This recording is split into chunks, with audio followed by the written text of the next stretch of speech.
ಇನ್ನು ಮಧ್ಯಪ್ರಾಚ್ಯದಲ್ಲಿ ಆಗ್ತಾ ಇರುವಂತಹ ಯುದ್ಧ, ಆ ಯುದ್ಧದಿಂದಾಗಿ ನಮ್ಮ ದೇಶದ ಮೇಲೆ, ನಮ್ಮ ರಾಜ್ಯದ ಮೇಲೆ ಯಾವ ರೀತಿಯ ಪರಿಣಾಮಗಳು ಆಗ್ತಾ ಇದೆ ಅನ್ನೋದನ್ನ ನೋಡ್ತಾ ಹೋಗೋದಾದ್ರೆ, ಮೊಟ್ಟ ಮೊದಲ ಪರಿಣಾಮ ಆಗ್ತಾ ಇರೋದು ಸಿಲಿಂಡರ್ನ ಮೇಲೆ. ಅದರಲ್ಲೂ ಗೃಹ ಬಳಕೆ ಸಿಲಿಂಡರ್ಗಾಗಿ ಈಗ ಜನ ಪ್ಯಾನಿಕ್ ಆಗ್ತಾ ಇದ್ದಾರೆ. ಶಿವಾಜಿನಗರದಲ್ಲಿ ಗೃಹ ಬಳಕೆ ಸಿಲಿಂಡರ್ಗಾಗಿ ಕ್ಯೂ ನಿಂತಿದ್ದಾರೆ.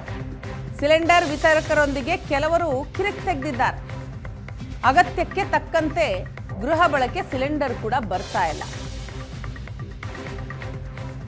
ಗ್ಯಾಸ್ ಟ್ರಬಲ್ ನಮ್ಮ ರಾಜ್ಯ ಹಾಗೂ ದೇಶದಲ್ಲಿ ಆಗ್ತಾ ಇರೋದೀಗ. ಶಿವಾಜಿನಗರದಲ್ಲಿ ಗೃಹ ಬಳಕೆಯ ಸಿಲಿಂಡರ್ಗೋಸ್ಕರ ಕ್ಯೂ ನಿಂತಿದ್ದಾರೆ. ಖಾಲಿ ಸಿಲಿಂಡರ್ ಹಿಡಿದುಕೊಂಡು ಕ್ಯೂ ನಿಂತಿರುವ ದೃಶ್ಯವನ್ನ ನೀವು ನೋಡ್ತಾ ಇದ್ದೀರಿ. ಜನರಿಗೆ ಸಿಲಿಂಡರ್ ವಿತರಿಸೋದಿಕ್ಕೆ ಏಜೆನ್ಸಿಗಳು ಹೈರಾಣಾಗಿದ್ದಾರೆ. ಮನೆಯಿಂದ ಬುಕ್ ಮಾಡ್ತಾರೆ, ಆದರೆ ಬುಕ್ ಆಗಲ್ಲ ಸಿಲಿಂಡರ್. ಇದರಿಂದ ಪ್ಯಾನಿಕ್ ಆದಂತಹ ಜನ ಏಜೆನ್ಸಿಗಳ ಮುಂದೆನೆ ಮುಗಿ ಬೀಳ್ತಾ ಇದ್ದಾರೆ. ಖಾಲಿ ಸಿಲಿಂಡರ್ ಅನ್ನ ಕೈಯಲ್ಲಿ ಹಿಡಿದುಕೊಂಡು ಕ್ಯೂ ನಿಂತಿದ್ದಾರೆ. ಬೆಳಿಗ್ಗೆಯಿಂದ ಇದೇ ಕಥೆ. ಕಾರಣ, ಇನ್ನು ಮುಂದಿನ ದಿನಗಳಲ್ಲಿ ಸಿಲಿಂಡರ್ ಸಿಗುತ್ತೋ ಸಿಗಲ್ವೋ.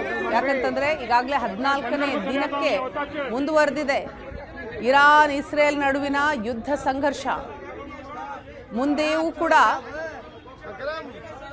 ಯುದ್ಧ ಕಂಟಿನ್ಯೂ ಆಗೋ ಸಾಧ್ಯತೆ ಇದೆ. ಹಾಗಾಗಿ ಈಗಿಂದಲೇ ಜನ ಪ್ಯಾನಿಕ್ ಆಗ್ತಿದ್ದಾರೆ, ಆತಂಕಗೊಂಡಿದ್ದಾರೆ. ಗೃಹ ಬಳಕೆಯ ಸಿಲಿಂಡರ್ ಸಿಗದೆ ಹೋದ್ರೆ ಹೇಗಪ್ಪ ಅಂತ. ಹಾಗಾಗಿ ಏಜೆನ್ಸಿಯ ಮುಂದೆ ಬಂದು ಮುಗಿ ಬೀಳ್ತಾ ಇದ್ದಾರೆ.